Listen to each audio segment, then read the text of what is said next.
sommes engagés publics. Bienvenue aux Engagés publics. Ce soir, cette semaine aux Engagés publics, je suis en compagnie du Prince Harry. Et je suis aussi en compagnie de Ronnie Al-Nazir. Salut Ronnie, qui est le Prince Harry? Bonjour, le Prince Harry, c'est ce petit chaton que vous voyez qui est très énervé en ce moment, qui ne veut plus rester plus que 5 secondes avec nous. Nous sommes aussi en compagnie de Benoît Tardy. Salut Benoît. Salut les gars.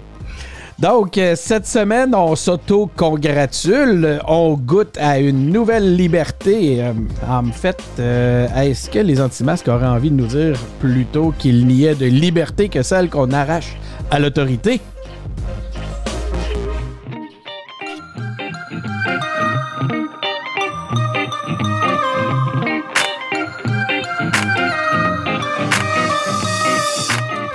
OK, donc c'était notre intro. J'ai l'impression que le timing n'était pas comme parfait. C'est pas grave, on est là pour s'amuser. On a une nouvelle liberté, effectivement. Mais avant de parler de cette nouvelle liberté-là, on va vous parler de nos entrevues. On vous invite à aller écouter nos entrevues avec Jean-Sébastien Marchand. On a une entrevue aussi avec Sonia Lebel. On a une entrevue avec Éric Kerr. On en a une avec Marois Risky. Je pense que ça a été ta préférée, ça, Ronnie, l'entrevue avec Marois Risky. Mais Marois Risky, toujours solide, toujours le fun à entendre. C'est quelqu'un que j'admire beaucoup, donc ouais, absolument. Donc, on a toutes sortes d'entrevues à voir. On vous invite aussi à vous impliquer. Il y a le site agir.engagépublic.com qui est toujours disponible pour ceux qui ne savent pas par où commencer. Vous pouvez commencer à travers ce site-là. Ensuite de ça, vous pouvez vous afficher comme des personnes engagées grâce à la boutique.engagépublic.com. Donc ça, c'était mes petites annonces pour commencer la semaine. Maintenant, allons dans nos différents sujets. Vous savez comment fonctionnent les engagés publics. On regarde différents sujets d'actualité. C'est des sujets que je propose à mes invités. Les invités vont choisir à l'intérieur des différents sujets proposés. C'est selon différentes thématiques. Et on va en parler par la suite. On va voir un peu qu'est-ce qu'il y en est. On va donner notre humble opinion sur le sujet. Cette semaine, on a sur la scène québécoise et sur la scène municipale toutes sortes de nouvelles excitantes. Les règles de confinement, surtout à propos des sports organisés, sont davantage assouplies. En zone rouge, il y a des assouplissements. Le couvre-feu est maintenant repoussé à 21h30 et on va voir une réouverture des salles de spectacle dans le Grand Montréal. En zone jaune, c'est fini le couvre-feu et les rassemblements de 2 bulles familiales sont maintenant permis. Donc là, on parle de Gaspésie, Île-de-la-Madeleine, Côte-Nord, nord du Québec. Zone orange, retour à temps plein à l'école pour les secondaires 3, 4 et 5. Donc, les choses bougent à un point tel que la CAQ a senti le besoin cette semaine de publier un article où ils se félicitaient eux-mêmes de la superbe gestion de la pandémie qu'ils auraient eue. C'est selon ce qu'on lisait dans l'article. Québec solidaire se lève contre GNL. On a vu dans les médias sociaux toutes sortes de publications, là, des posts. On voit qu'il y a une action concertée de ce côté-là où différents comptes convergent et postent des actions de contestation organisées par Québec solidaire.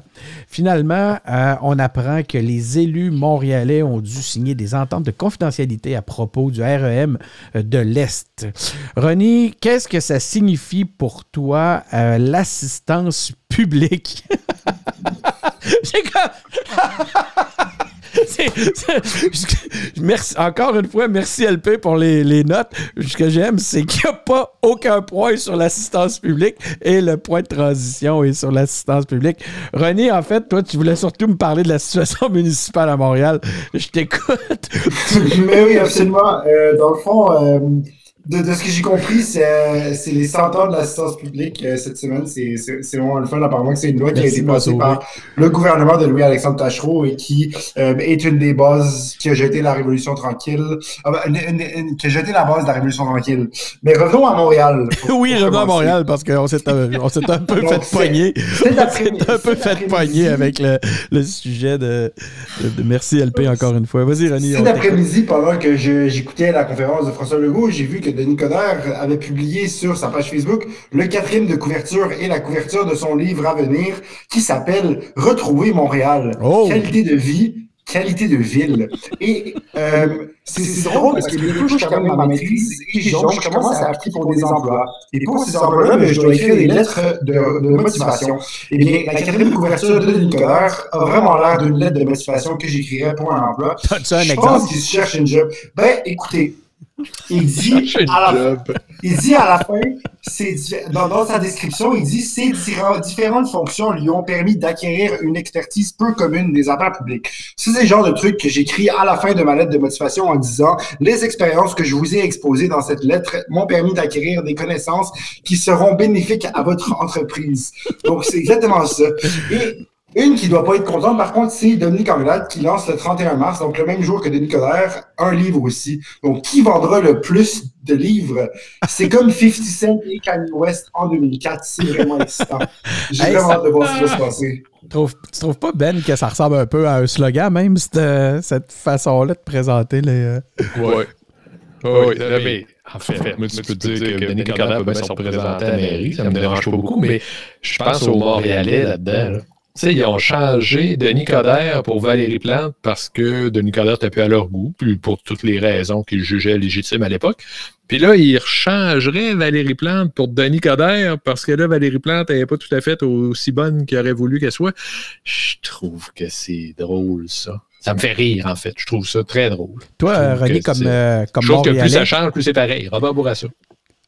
comme Montréalais, René, comment tu vois ça? Parce que je pense qu'on peut se le dire franchement. C'est un lancement, c'est pratiquement un lancement de campagne. Ah, absolument. Et tout ce qui manque, c'est que le livre s'appelle Lancement de campagne, puis on aura un lancement de campagne. Mais effectivement, écoutez, à Montréal, il se passe plein d'affaires en ce moment. L'ex-parti de Mélanie Joly, vrai changement pour Montréal, a mis fin à ses activités. Ils n'ont pas trouvé de candidat legit, comme on dit en bon français. Donc, ils ont décidé de mettre fin à leurs activités. Alors que il y avait un troisième candidat, un certain Félix-Antoine Jolicoeur, qui écrit beaucoup d'articles dans la presse sur Montréal, qui voulait se présenter, mais qui a dû quitter son propre parti par des divergences d'opinion. Son parti qui s'appelait Ralliement pour Montréal. Apparemment, là, qu'à la dernière élection, il y avait juste 5 partis d'enregistrés à Montréal. Maintenant, il y en a 13. Donc, est-ce que quelqu'un va sortir de nulle part et nous proposer une offre excitante?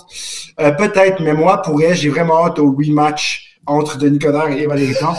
C'est comme quand j'ai écouté Creed 2 et que le fils d'Ivan Drago s'est battu contre le fils d'Apollo Creed. Est-ce que Valérie Plante a une chance, René?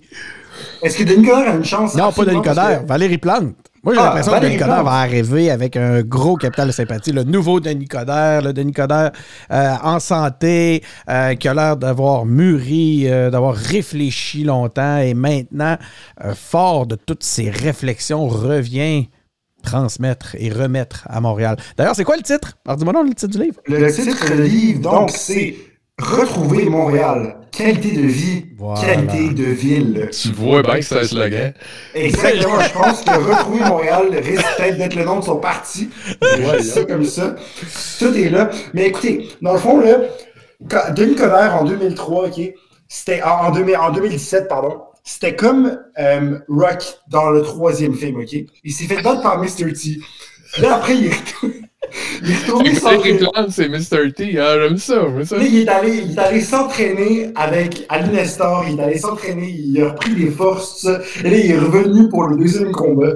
Et est-ce qu'il va reprendre son titre? Je ne sais pas, mais ça va être bien excitant. D'un côté, on a les vélos contre Denis Coderre. Qu'est-ce qui va se passer? Puis on a les patinoires. On a les patinoires pour les itinérants qui aiment patiner eux autres aussi. Moi, j'ai essayé de faire du vélo cet hiver, puis je vous dis, c'est le fun, mais c'est vraiment dangereux. Donc, pour vrai, comme, faites pas du vélo l'hiver, puis comme, j'ai hâte de voir ce qui va se passer. Ça va être vraiment le fun. Je pense qu'on va avoir un débat d'idées. Je pense que Denis Coderre va être moins dans le show. Il va peut-être faire une vraie campagne comparée en 2017 parce que c'était une campagne un petit peu paresseuse du camp Coderre qui avait trop la confiance qu'elle allait gagner. Ils n'ont pas mis beaucoup d'argent. Ils n'ont pas mis beaucoup de ressources. Là, il sait qu'il peut prendre rien pour acquis. Valérie Plante a eu beaucoup de critiques comme toute personne à la tête de Montréal. Je pense que ça va être une belle show de lutte puis que le meilleur gagne. Bon, j'ai mes opinions, vous les connaissez, mais je vais laisser sa chance au coureur. J'ai quasiment pas le choix d'aller faire un saut à Québec dans ce contexte-là. Benoît, je ne sais pas si tu as vu dans l'actualité, il y aurait comme un super PAC de péquistes là, qui qui aurait proposé un nouveau parti, un nouveau candidat pour la région de Québec. As-tu vu ça? Je l'ai vu certain. C'est quoi? C'est Québec fier et grand? Québec forte et fière, je Québec pense, forte et fier. Comment ils n'ont pas encore vraiment de candidat. On entend des rumeurs. C'est l'ancien directeur des communications du Parti québécois qui fait leur communication. Comme péquiste, as-tu de quoi à nous révéler? T'en sais pas mal autant que moi. Là. Je veux dire, on l'a vu. Ce qui est intéressant là-dedans, c'est qu'il va y avoir un autre parti que les autres. Ça va être un nouveau parti. C'est ça qui va être intéressant. J'ai hâte de voir où ils vont se placer. Fait que là, on va avoir Équipe La Baume, on va avoir Québec fier et forte. Tu sais quoi? Peux-tu me leur dire? Forte et fière, je pense. Fier et forte. Forte et fière. Ça m'a fait penser un peu à Make America Great Again, là, mais en tout cas, je ne sais pas trop ce qu'ils s'en vont avec ça. Ensuite, considérant les têtes que le gars qui est à la tête de ça me surprendrait que ce soit un Trump. Moi aussi, ça sera pas le même genre. Le positionnement un peu bizarre, mais en tout cas, on va attendre de voir qu'il y ait quelqu'un qui se présente, là, puis on pourra évaluer à ce moment-là. Puis après ça, on aura Québec 21, qui j'aurais peut-être plus vu avec un Québec fort et fier. Il y en a d'autres aussi. Là. Il y a un Québec solidaire là, qui s'appelle...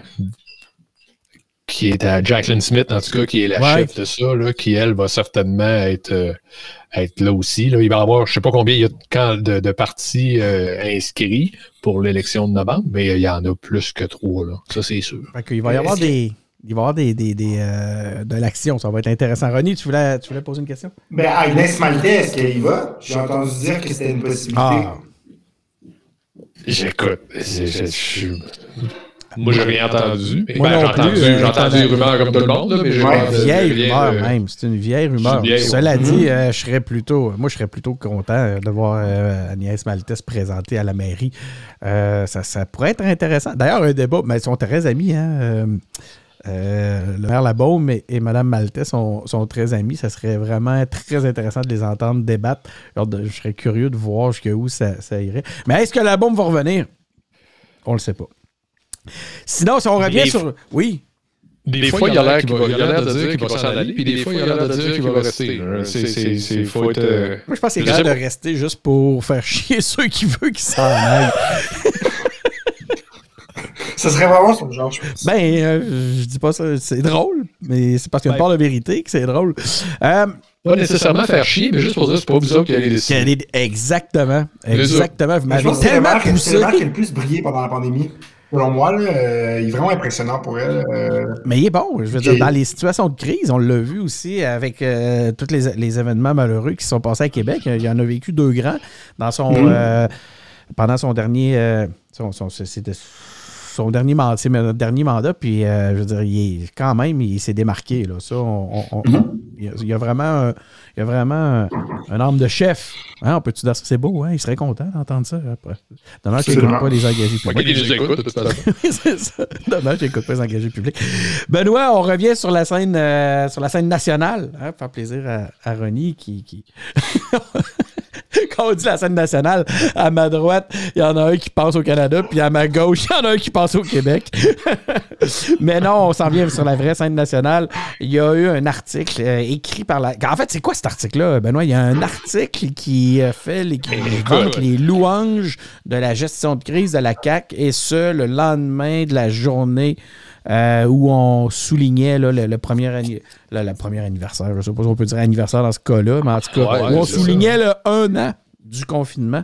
Peux-tu un peu nous démêler ça, s'il te plaît, Ben?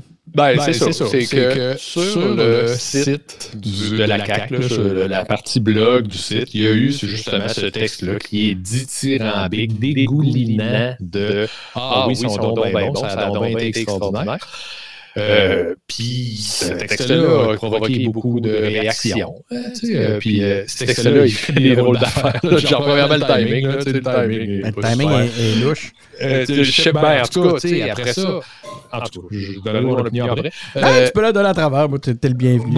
Écoute, moi, c'est le timing que je trouve bizarre là-dedans, parce qu'après ça, un parti qui fait sa propre auto-promotion sur son site web, là, j'ai pas de gros malaise avec ça. C'est le timing que je trouve un peu bizarre. Puis le sujet, peut-être. puis il s'approprie le livre d'Alec Castonguay, là, je serais bien curieux d'entendre ce que M. Castonguay a à dire de ça, parce que, écoute, il dit, ah oui, regardez, Alec Castonguay le dit que ce qu'on a fait, c'était super, il y a peut-être des nuances à apporter, mais au-delà de ça, là, oui, ça, c'est un drôle de texte, mais c'est un drôle de texte par rapport à sa date de sortie, parce que moi, je trouve que dans l'absolu, c'est pas si épouvantable que ça. Le gouvernement se flatte, puis les gouvernements se flattent. On peut les premiers à faire ça. Mais les réactions à ça m'agacent presque autant que le texte, je pense. Tout le monde a trouvé de quoi dire. Tout le monde est sorti pour dire des affaires épouvantables.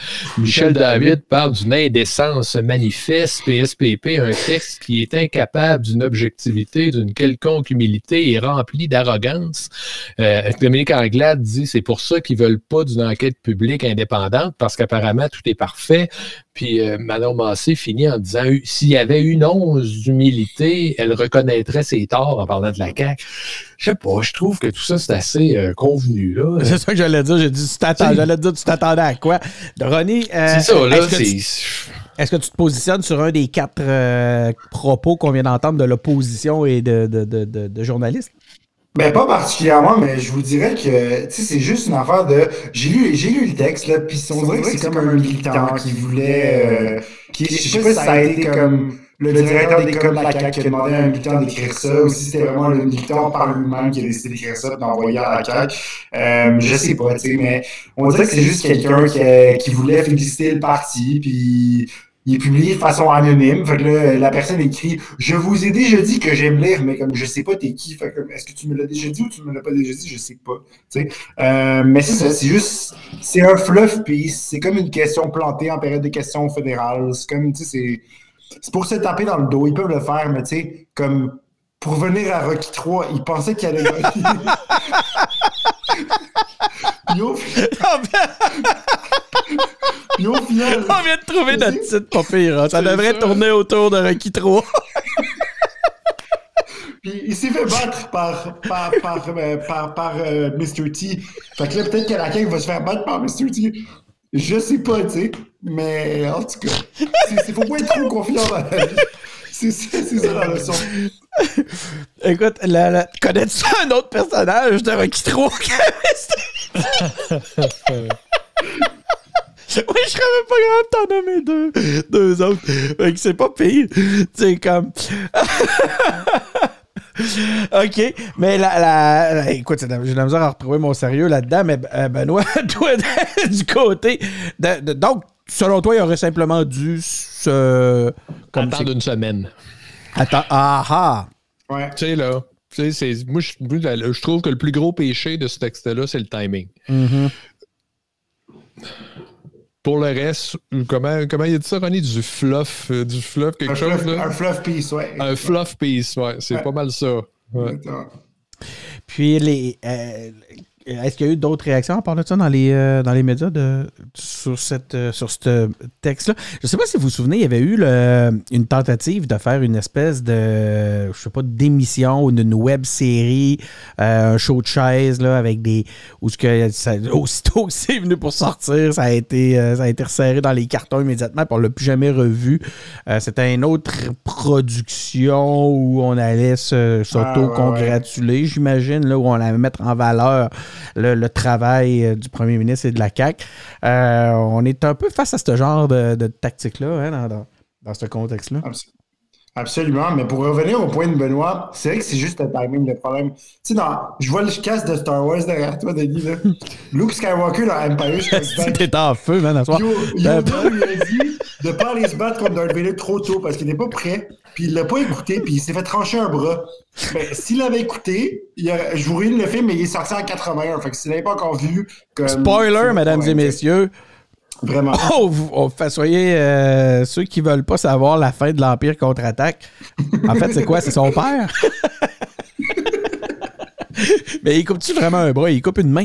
Mais là, c'est qui? Là? C'est donc, dans ce contexte-là, qui est Darth Vader, qui est Luke? Ben, Darth Vader est la réaction publique à la CAQ.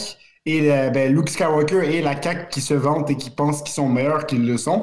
Donc, la morale de tous ces films-là, c'est qu'il ne faut pas penser qu'on est prêt quand on n'est pas prêt. Fait que, puis il faut se garder une gêne dans la vie. C'est ça la morale. Surtout en politique, il faut faire preuve d'humilité. Et autant Rocky n'a pas fait preuve d'humilité, autant Luke Skywalker n'a pas fait preuve d'humilité, mais autant la CAQ n'a pas fait ici aussi. Oh! Mais ça, par exemple, là, tu rejoins un sujet que je connais puis que j'aime, c'est la visite de Luke dans la grotte. Tu te souviens de ce bout-là où sur Dagobah, Luke voulait aller dans la grotte parce qu'il sentait qu'il y avait quelque chose qui se passait. Il sentait les forces du mal. Yoda, il avait dit « vas-y pas », puis il avait quand même mis son ceinturon avec ses armes, puis il avait été malgré tout. Ça ressemble beaucoup à ça. Puis qu'est-ce qu'il avait retrouvé là-bas? Ses propres peurs. C'est vrai. Donc attention. La CAQ, l'Empire contre-attaque, Luke, Rocky 3, Mr. T. Moi, je pense qu'on est en train de tisser une toile tranquillement qui va nous amener vers une résolution, une meilleure compréhension de la politique québécoise. Là, c'est François qui va être fier en tabarnouche de notre émission ce soir. Mais moi, j'adore. On va maintenant... OK. C'est peut-être le moment de faire une transition. OK, on a fait notre transition. On va maintenant passer à un nouveau sujet. On va pas changer de scène. On va aller sur la scène fédérale, parce que nous sommes dans une fédération. Pour sauver le français en Amérique, le gouvernement souhaite favoriser la francisation en dehors du Québec. J'ai reconnu le souffle de Benoît qui est découragé quand il entend ça. Suite à la crise sur l'inconduite sexuelle dans les Forces armées canadiennes, l'Ombudsman demande d'être indépendant du ministère de la Défense. Ça, c'est celui relié à la Défense. D'ailleurs, c'est drôle parce que je suis tombé sur des vieux articles de Paulus, qui est le député conservateur dans Charlesbourg, qui remonte, je pense, à 2014, je sais pas trop, ou au moins de 4 ans, là, où il disait « c'est fini, il n'y a plus de place à ça dans l'armée, il faut que ça cesse ». Fait qu'on voit qu'on a beaucoup évolué depuis ce temps-là. The song remains the same. Tant qu'à chercher tout le temps des espèces de comparatifs dans la culture populaire. Les débats éclatent autour du projet de réglementation des géants du web, alors que Pierre-Carl Péladeau, lui, s'y oppose. Hein, on l'a vu, il est sorti sur la place publique, une de ses rares sorties. Le Canadian Constitution Foundation, je ne sais pas si je l'ai bien dit, un organisme de droite, fait dire aux tribunaux ontariens qu'il est inconstitutionnel d'interdire la désinformation durant les élections. Donc, avez-vous le goût de vivre dans ce pays-là? Rogers achète... Je suis content d'avoir été sur le triplex pour prendre la réaction de Ronnie. Rogers achète Shaw, ça c'est big, c'est 25 milliards. Je ne sais pas si vous êtes capable d'imaginer ce que ça représente comme somme, 25 milliards. Mais des grandes entreprises médias, là, de la diversité, ils commencent à en avoir de moins en moins. Là, avant de lire la phrase que l'LP m'a écrit, je vais prendre... Laissez-moi 2 secondes, je vais la lire dans ma tête, OK? OK. Benoît, crois-tu également qu'un ombudsman devrait être en dehors de la structure qu'il représente? Moi, les gars, j'ai toujours cru qu'un ombudsman, c'était en dehors de la structure qu'il représente. Moi aussi. Je dois être trop naïf. Ouais, ça, effectivement, ça a été... Hey, on a perdu Ronnie. Ah, non. Comment ça, là? Je sais pas. Ah, il est revenu. Il revient, il est là. C'est ça. J'ai toujours cru que... alors, si la question, c'est est-ce que ça devrait? Certainement, ça devrait. Je ne sais pas pourquoi ça ne l'est pas. C'est ça qu'il faudrait voir. C'est que pourquoi dans l'armée, il ne l'est pas. Ouais. Puis après ça, je me suis dit que peut-être qu'il ne l'est jamais. Mais là... Ronnie, est-ce que tu connais un peu ce dossier-là? Comment ça, l'ombudsman? Un ombudsman, ça devrait être indépendant de toute façon. Comment ça, lui, il ne l'est pas? Honnêtement, pourquoi il n'est pas dans les Forces armées canadiennes, je ne sais pas, mais c'est vraiment préoccupant ce qui se passe. Tu sais, je ne suis pas un expert des dossiers militaires, je ne suis pas un expert, mais ça fait longtemps qu'on sait qu'il y a des problèmes dans l'armée canadienne de harcèlement, d'agression sexuelle, de tout ça. Puis c'est pas normal que ce soit pas réglé. Je me rappelle de 2015, Trudeau rentrait en campagne, rentrait au pouvoir, on en parlait, on va régler ça, tout ça. Puis je pense pas que c'est un manque de volonté du gouvernement, c'est juste que clairement le système militaire est gangréné de quelque chose, puis il faut que ça se règle, puis un ombudsman pas indépendant, c'est un problème. C'est donc, ça. C'est pas pour nous rapprocher d'une solution. Sinon, on a vu sur la scène fédérale aussi que le Parti conservateur était plutôt actif sur Twitter depuis un certain temps, avec plus ou moins de succès. Je vais vous laisser en juger. Ronnie, tu as été témoin de ça. D'ailleurs, on a eu un échange privé sur un tweet qui t'avait particulièrement agacé. Je t'écoute. Écoutez, le Parti conservateur, là, ça fait 2 fois qu'ils font quelque chose que je trouve vraiment niaiseux. Là, Erin O'Toole, bon, la première est arrivée en juin, mais sortie juste plus tôt cette année, là, comme le mois passé, qu'il avait fait une vidéo devant le bureau du premier ministre sur la rue devant le Parlement à Ottawa pour dire on va sortir Justin Trudeau, puis voici son bureau, puis il pointait à une toilette chimique. Déjà, c'est un manque de respect. Déjà, c'est pas très bon côté com. Puis là, maintenant, ils se sont trompés, puis ils ont écrit un tweet en anglais qui disait « Le gouvernement Trudeau est plus préoccupé à sauver les jobs des Canadiens que leur propre job. » Là, on comprend qu'il voulait dire le contraire, évidemment. Là, les libéraux se sont donnés à cœur joie, puis ils ont repris le tweet, puis ils ont dit « Wow, pour une fois qu'ils disent des choses gentilles sur nous, wow, c'est tellement fin. » Puis bien sûr, les conservateurs ont supprimé le tweet, mais les screenshots font ce qu'elles ont à faire, puis ça partira jamais, ce tweet-là. Donc moi, je suis content de les voir un peu se planter parce que ils sont vraiment pas modestes, puis ça les aide pas. Ça vient de où, Benoît, une mauvaise maîtrise comme ça? Je sais pas. C'est des gens qui ont pas... C'est clairement qu'il n'y a pas assez de monde qui relise ce que les gens vont tweeter. Là. C'est le proofreading, là, ça a de l'importance. La vidéo sur le cabinet de toilette, ça n'aurait jamais dû se rendre. Ça n'a aucun bon sens. C'est ça, là? Combien qui ont été à dire oui à ça, là? C'est ça qu'il faut que tu te poses comme question. Puis il n'y a personne qui a levé la main qui a dit « Hey, celle-là, êtes-vous bien certain de celle-là? » Ben, c'est parce qu'il probablement que ce délai-là, ce temps-là, qui aurait pu permettre de dire « Hey, voyons, qu'est-ce que c'est ça? » est inexistant. Mais ça, ce que ça veut dire, c'est qu'on a un O'Toole qui est là avec son conseiller, son téléphone, puis ils trouvent ça drôle. Ils pensent à ça, puis ils font « Faut-tu être dans sa bulle, man?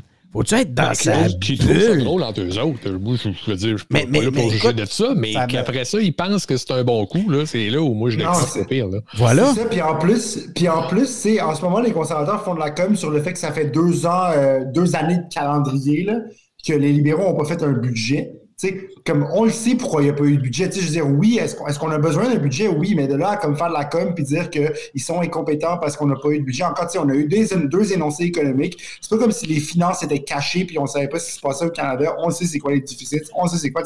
Comme, il me semble qu'il y a des meilleurs talking points que tu peux faire que ça. Puis on dirait qu'ils sont comme pas capables de se concentrer. Tu sais, concentrez-vous sur l'armée, concentrez-vous sur les choses comme vraiment importantes, la pandémie, tout ça. Sur ces niaiseries-là, là, on dirait qu'ils veulent scorer des points politiques vraiment cheap au détriment de servir les Canadiens. On se demande pourquoi les conservateurs ne s'attaquent pas au sujet sur l'armée, mais... Donc, sinon, si on parle des médias, là, ça bouge beaucoup. Il y a eu cette sortie de Pierre Karl, tantôt je faisais une blague, là, une de ses rares sorties. En fait, je pense, Ronnie, que tu apprécies particulièrement. Hey, j'essaie de me peigner, puis c'est pire en pire. Youhou! Ça ressemble à quel personnage de Rocky 3 comme ça? Je dirais que c'est Mickey, parce qu'il crie tout le temps. Mais sauf que, contrairement à Mickey, personne ne l'écoute. C'est ça le problème. Parce que Pierre Pelado, il n'y a pas longtemps, disait qu'il est tanné de l'extra tout.tv. L'an passé, OK, doucement, le Pierre Karl. Vas-y, continue. Oui, Pierre Pelado demandait l'année passée, en 2020, qu'on mette fin à l'extra tout.tv parce qu'il trouve ça injuste. Parce que, vu que Radio-Canada, c'est financé par le public, il ne devrait pas avoir un extra tout.tv. Bon, c'est sûr que moi, si j'ai pas à payer pour écouter les chefs puis d'autres émissions que j'aime à Radio-Canada, ça va pas me déranger, mais je trouve pas ça nécessairement injuste. Puis en plus, il a acheté Théo, puis il dit que c'est pas juste. Il se fait planter par RDS. Tu sais, TVA Sport, tout le monde préfère RDS. On le sait, Pierre Hull, c'est le best, puis j'aime pas TVA Sport. Ben là, il s'est plaint de RDS. Puis là, maintenant, il dit qu'on veut pas réglementer l'Internet. Pierre Bello, il est anti-réglementation. On dirait qu'il veut acheter le Québec au complet. Genre, s'il pouvait acheter les bans de la STM, il le ferait. Tu sais, qu'à un moment donné, tu peux-tu comme laisser les autres faire des affaires puis comme arrêter d'essayer de tout acheter puis de te plaindre de tout. C'était mon éditorial. Merci beaucoup. OK. Benoît, de ton côté. C'est ça qu'il veut. En fait, c'est ça. Hey, mais j'aurais été curieux d'avoir sa réaction à ça. D'ailleurs, on va peut-être y avoir droit. Demain, hein, si on est un peu patient, on va peut-être avoir droit à son opinion là-dessus. Toi, Benoît, de ton côté, comment tu vois la chose pour ce qui est justement de cette transaction-là entre... Ben, un peu comme tu l'as dit, là, je trouve qu'il commence à avoir moins de joueurs, là, puis je suis pas sûr que c'est une bonne nouvelle. Je suis pas certain que les monopoles, c'est une bonne affaire, que ce soit en aviation ou en télécommunication. Là. Mais j'ai pas grand-chose à ajouter de ce qui a été dit. Là. Je voudrais pas enlever la vedette à Ronnie. Là. Tu serais même pas capable de nous faire une comparaison avec Rocky 3, Ben. Quoi? Qu'est-ce que je connais de Rocky 3, moi? C'est quoi? Hey, moi, là. Oh! C'est pas mal la seule. Là. Ouais, c'est Mr. T qui dit ça. Hein? Comment? Fais-nous là. Il se fait demander, you have predictions for the fight. Puis le predictions. Une scène mémorable. Cela dit, vous êtes bon parce que moi, j'aurais même pas été capable de... Je les mêle toutes, en fait.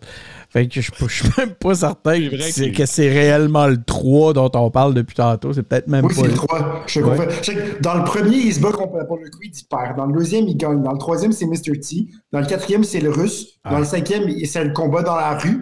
Dans le sixième, il revient à 60 ans, puis il se bat, puis il perd, mais il fait bien. Ensuite, Creed 1, où est-ce que c'est le fils d'Apollo Creed, puis Creed 2, ben, c'est le fils d'Apollo Creed contre le Russe. Donc voilà, c'est toute la série Rocky. Ça vient de où? Moi aussi, c'est quoi cette passion-là pour Ronnie, pour Rocky? Rocky, je suis allé à Philadelphie 2 fois, dont une fois pour courir les marches avec mon frère. On est des passionnés depuis qu'on est jeunes. C'est comme un des trucs qui me lie le plus à mon frère, c'est la série Rocky. C'est pas une joke, c'est comme Sylvester Stallone, c'est un de mes idoles. J'ai vu beaucoup de ses films. J'adore la série Rocky. C'est comme parmi mes films préférés. OK. Donc, voilà. Je sais que ce soir, tu es en compagnie de ta blonde, OK? Elle est là, pas loin. C'est une auditrice. Est-ce qu'elle pourrait aller préparer un verre avec 3 œufs crus? Je vais lui demander, il n'y a pas de problème. S'il te plaît. Absolument. Vas-y, tu veux que je le boive sur caméra? Ben oui! Mais non, je ne ferai pas ça, malheureusement. mon cachet désengagé. Pourtant, c'est tellement... Ça aurait été bon pour ta santé. Non, mais l'as-tu déjà fait? Tant qu'à être un vrai fan. Est-ce que j'ai déjà fait? Non, mais j'ai déjà couru sur la musique de Rocky comme tout le monde. Tu sais, j'ai l'impression que je suis comme les conservateurs. J'essaie de me motiver à faire des choses pis tout, mais ça fonctionne pas tout le temps. Ben, je sais pas si tu as déjà vu la vidéo de Paul Saint-Pierre Plamondon pendant la...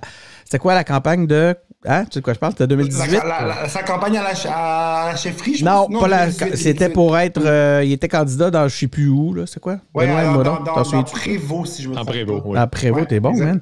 Puis, tu t'en souviens? Il avait recréé toute la scène d'entraînement dans la neige dans Rocky 4, donc. Dans Rocky 4, exactement. Ouais, comme quoi... Il crie Drago à la fin, en haut de la montagne. Ça t'avait-tu eu le goût de voter pour lui pendant un instant? Avoir été dans Prévost, avoir eu le choix entre Marguerite Blais et PSPP, j'aurais peut-être pris PSPP. Oh. Mais malheureusement, j'étais à Montréal. Mais écoutez, est-ce que vous saviez que Dolph Lundgren, l'acteur qui joue Ivan Drago, c'est un chimiste de formation? Puis il y a une histoire absolument fascinante. Il a fait un TED Talk que je vous recommande tout d'écouter. Bon, là, on a vraiment dérivé de la politique, mais je pense que c'est intéressant. À peine, Benoît dit à peine. Mais c'est intéressant. Moi, il y a une activité ou une expérience que je recommande à tout le monde. Là. Si vous voulez vraiment aider quelqu'un qui est en train de courir sur le bord de la rue quand vous êtes en automobile, installez-vous juste à côté, partez la toune de Rocky, Eye of the Tiger, puis ouvrez votre fenêtre, puis suivez-le, accompagnez-le pendant qu'il court. Écoutez, tu vas voir, il va... vous allez faire sa journée. C'est un boost incroyable. Donc... 2 mots sur le français au Canada? 2 mots sur le français au Canada, Ben. Qu'est-ce qui se passe avec ça? On peut pas être contre une proposition comme celle-là. Tant mieux s'ils veulent favoriser le français ailleurs qu'au Québec. Très bien. Moi, je suis tout pour ça. Mais il me semble qu'on pourrait commencer par avoir des gens bilingues à l'aéroport de Pearson à Toronto. Puis ça serait plus... C'est vrai. Je veux dire, à un moment donné, là...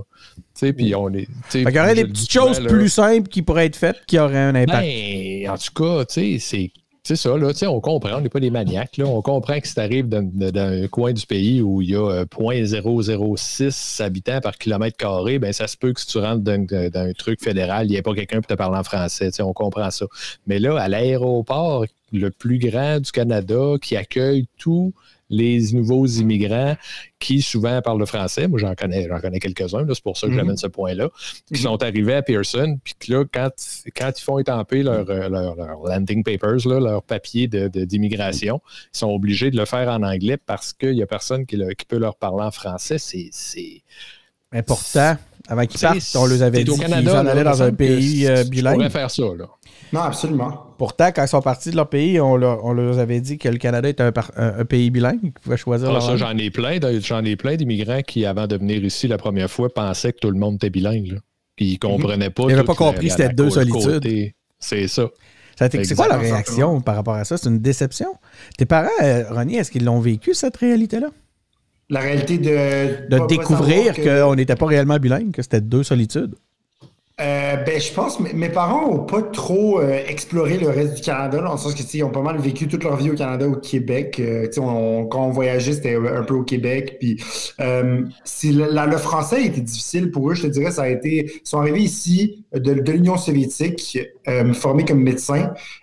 Puis ils parlaient déjà français, un peu d'anglais. Leur langue première, c'était l'arabe. Puis ils avaient dû apprendre le russe en Russie. Ma mère parlait le kurde en plus, puisqu'elle est d'origine kurde. Donc elle parlait déjà 4 langues, tu sais. Fait que de rajouter une 5e langue, ça n'a pas été évident, évidemment. Puis là, en plus, apparemment qu'on les aidait pas beaucoup à apprendre le français en arrivant au Québec des années 90. Puis mes parents m'ont même parlé du fait que Jacques Parizeau avait promis d'aider les immigrants avec la reconnaissance des acquis, tout ça. Puis là, je pense que ça avait été comme abandonné au profit du référendum sur la souveraineté, tout ça, puis que ça avait comme un peu passé dans le beurre. Okay.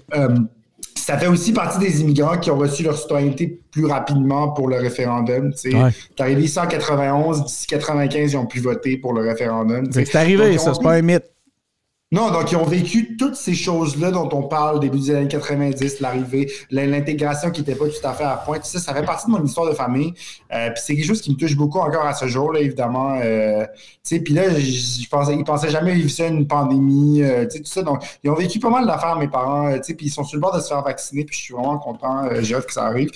Mais pour répondre à la question, oui, ils l'ont vécu. La solitude, ça a été un choc. De voir la division entre le fédéral puis le provincial, puis voir un peu la guerre là, de la souveraineté, tout ça, puis du fédéralisme qui se passait. Ça a un peu changé la réalité qu'ils avaient, l'idée qu'ils avaient du Canada quand ils sont arrivés ici. Benoît, est-ce que les efforts en francisation sont suffisants actuellement? C'est une grosse question, ça. On ne réglera pas ça avant que l'émission finisse. Mais suffisant, c'est qu'ils sont bizarrement adaptés souvent. C'est ça qu'il y a. C'est que là, ils disent ils devraient connaître le français quand ils arrivent. Ouais, c'est correct, mais tu sais, là, si tu apprends le français en dehors qu'au Québec, tu apprends le français à l'Alliance française.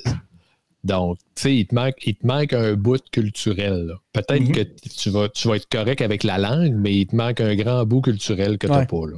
Donc, tu sais, faut qu'il y ait... C'est une sorte de mélange des deux que ça prend. Tu sais, faut qu'il y ait une base. Là, ça serait le fun de savoir un peu comment ça marche, tu sais, qu'il y a des genres en français, puis que, bon, tu sais, savoir les phrases de base, là, ça serait correct, mais il y a une limite à la connaissance du français comme critère fondamental. Il y a un côté culturel que tu n'as pas le choix d'apprendre quand tu arrives. Sur place. Même... Comment? Rendu sur place. Oui, puis c'est souvent après qu'il ait travaillé pour la première fois. Marjorie, ça a été ça. Tu sais, là, Marjorie, elle a fait des cours à l'Alliance française. Elle n'a pas fait francisation parce qu'elle était vraiment trop bonne quand elle est arrivée. Mais, tu sais, ça a vraiment... pogné, là. Le français s'est vraiment développé chez elle quand elle a eu ses premiers emplois, qui étaient des emplois là, qui tout à fait étaient surqualifiés pour les jobs. Là. Elle faisait de la vaisselle, elle a vendu des bijoux. Quand tu parles avec du monde, là, dans des vrais contextes, des contextes réels, c'est là que ça se passe. C'est là que tu l'apprends. Pas juste le français, là, c'est là que tu apprends la langue. Une langue. Donc, absolument. Donc, c'est ça. Donc, c'est ce genre d'activité-là qu'on devrait essayer de favoriser plus. René, tu voulais ajouter un truc? C'est beaucoup plus compliqué que ça. Là.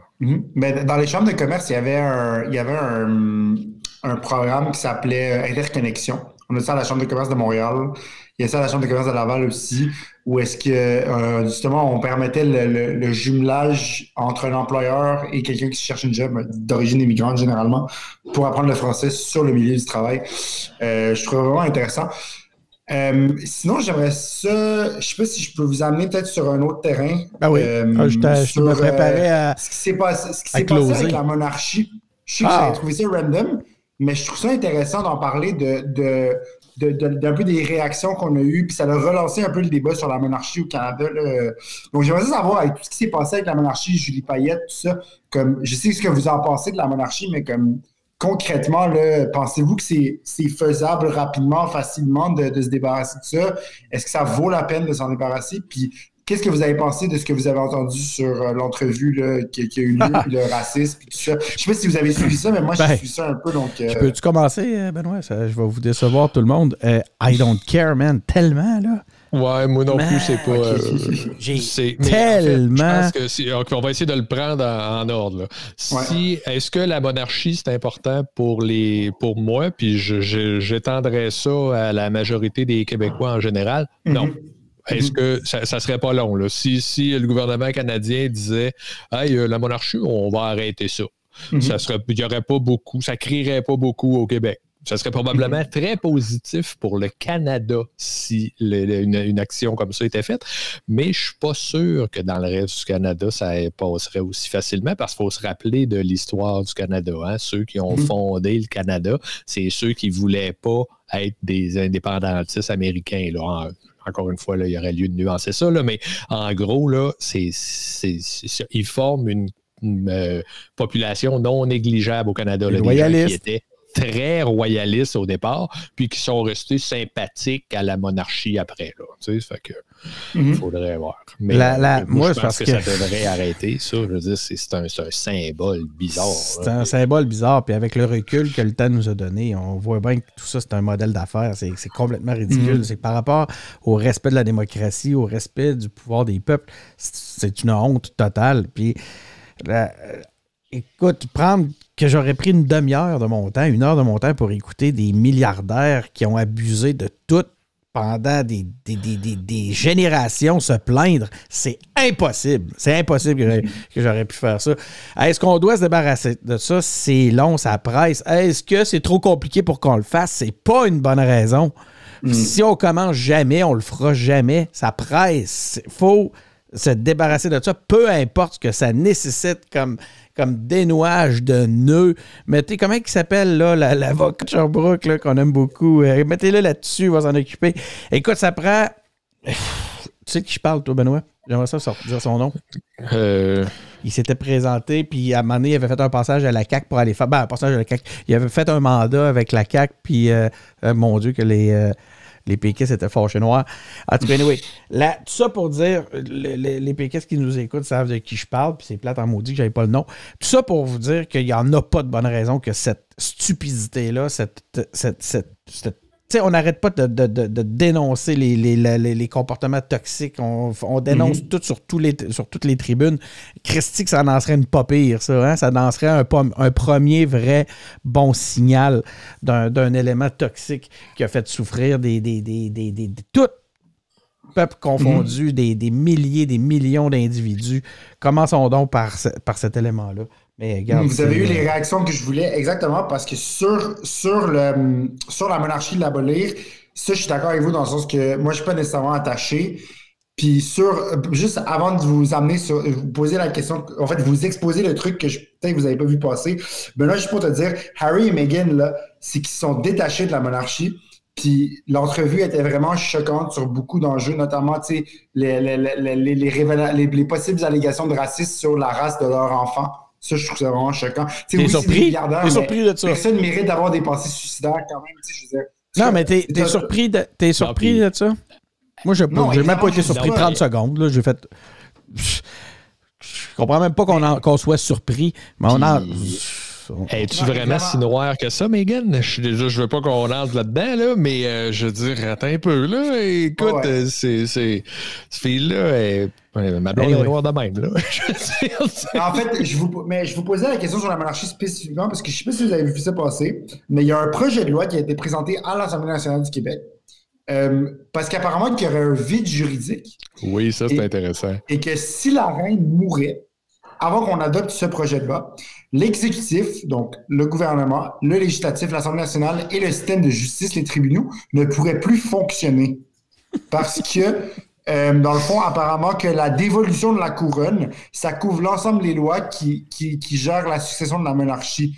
Donc, ça s'applique au Québec aussi, parce qu'on n'a pas de loi pour se protéger de ce vide juridique-là. Et je crois, si je ne me trompe pas, que ça a un lien avec le serment que les élus prêtent à la couronne. Donc, comment ça se fait qu'après tout ce temps-là, on n'a pas encore résolu ce vide juridique-là? On va inviter Sol Zanetti, puis on va en parler. Ça va être, je pense qu'on serait capable de faire un bon 40 minutes seulement là-dessus. Avec Sol. Ça serait vraiment intéressant, honnêtement. Ouais, hein? Je trouve ça fascinant. On le fait. Cette semaine, ça m'a fasciné pour elle. J'étais comme, voyons donc que c'est ce qui se passe en ce moment. On le fait. Hey, tu m'as donné le goût, vraiment. Écoute, c'était même pas c'était pas à l'ordre du jour. Là. On a parlé de Rocky, on a parlé de Steven Niaiserie depuis tantôt. On a du fun. On a du fun avec ça. Mais là, tu viens de m'allumer sérieusement. Demain, je vais écrire à Sol Zanetti, puis je vais voir s'il y a une possibilité d'avoir une entrevue pour parler que de ça. Puis en plus, j'ai vu que c'était dans ces thématiques du moment un peu. Là. Fait que probablement qu'il va y avoir une ouverture. Merci, Renaud. Mais Sol Zanetti a présenté un projet de loi pour abolir le serment à la reine. Puis il a fait une vidéo dans laquelle il appelle Buckingham Palace, puis il demande l'adresse de courrier pour contacter la reine.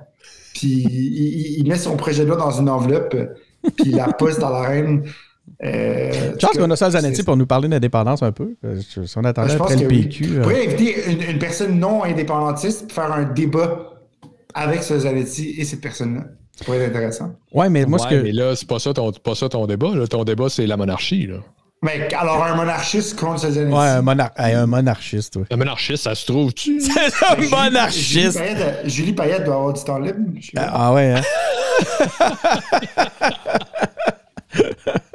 Ouais, mais moi, je veux pas l'inviter, pareil qu'elle est pas fine. Bon, Eh boy, ça, c'est l'autre affaire, ça. OK. Les pas fins, là.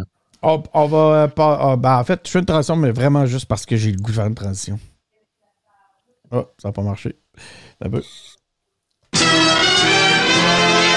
Ben là, c'est la même. Ouais, je sais, mais attends, je vais essayer mes autres voix. Un skidoo, on peut-tu laisser ça dans la cour? Non? Faut passer mon mécanicien. OK. Attends un peu, c'est mes pads, ça. Quand je serai premier ministre, la santé Ça, sera notre là, priorité. on l'avait déjà joué. Vive le Québec! Faut pas la couper au milieu, elle. Vive le Québec libre! Écoute, c'est tout le temps la même banque. C'est François qui m'avait envoyé ça. Fait que si vous voulez questionner les choix, vous pouvez en parler directement à François Larouche. François Larouche, des engagés publics. Vous pouvez le rejoindre par courriel à info@engagépublic.com. Vous pouvez aussi le rejoindre sur Facebook. On a un groupe, hein, les engagés publics. Vous pouvez devenir membre, devenir un engagé. Comme ça, vous pourrez même inspirer des questions pour Sol Zanetti, pourquoi pas. Vous êtes les bienvenus. Venez-vous-en, ça va être une de nos prochaines entrevues. Je vais avoir aussi Bernard Généreux. Hein. On a parlé du Parti conservateur. Là. Je vais avoir Bernard Généreux prochainement, qui est député fédéral pour le Parti conservateur dans le Bas-Saint-Laurent. On va l'avoir à l'émission en entrevue. On a toutes sortes d'entrevues qui s'en viennent. J'ai eu un échange rapide avec Paul Saint-Pierre Plamondon qui va aussi revenir nous parler, qui semblerait qu'il y a un petit lag de notoriété là, auprès des jeunes. Là. Tout le monde, en tout cas auprès de la population générale, c'est pas tout le monde qui sait c'est qui le chef du Parti québécois. On va voir s'il y a peut-être un plan pour venir combler ces éléments-là. Donc, inscrivez-vous à nos différentes plateformes si vous voulez rien manquer de tout ça. On est sur Apple Podcast, sur Google Podcast, on est sur Spotify. Vous pouvez nous écouter sur SoundCloud. Vous pouvez aussi nous écouter sur YouTube. On est partout! On est sur Facebook, on est maintenant en vidéo. Vous avez la chance de voir nos faces de radio. Vous pouvez même nous suivre sur Twitter. Il y en a ça que j'ai pas dit. Oui, mesdames et messieurs, je n'ai pas parlé d'Instagram encore. Et vous pouvez même vous inscrire à notre infolettre. Cette conclusion va durer plus longtemps que l'émission, je vous le garantis. Si vous êtes vous avez besoin de vêtements, vous pouvez aller acheter un T-shirt sur la boutique des engagés publics pour laquelle j'ai oublié l'adresse.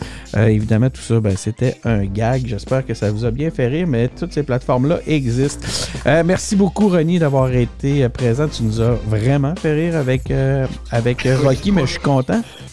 Écoutez, tous les Rocky, il y en a 8, mais c'est vraiment bon. Premièrement, je savais pas qu'il y en avait 8. Moi, après le 5, je te dirais qu'il y a eu une sérieuse perte d'intérêt. Cela dit, les 4 premiers ont fait mon bonheur. Benoît, merci aussi d'avoir été présent ce soir dans tout ce bordel-là. Ça va faire 3 fois que je démarre l'intro. J'adore étirer l'outro. Ça me donne l'impression d'avoir de la substance. Donc, voilà, merci beaucoup et on se revoit dans un autre univers, dans un autre espace-temps pour le prochain épisode des Engagés publics.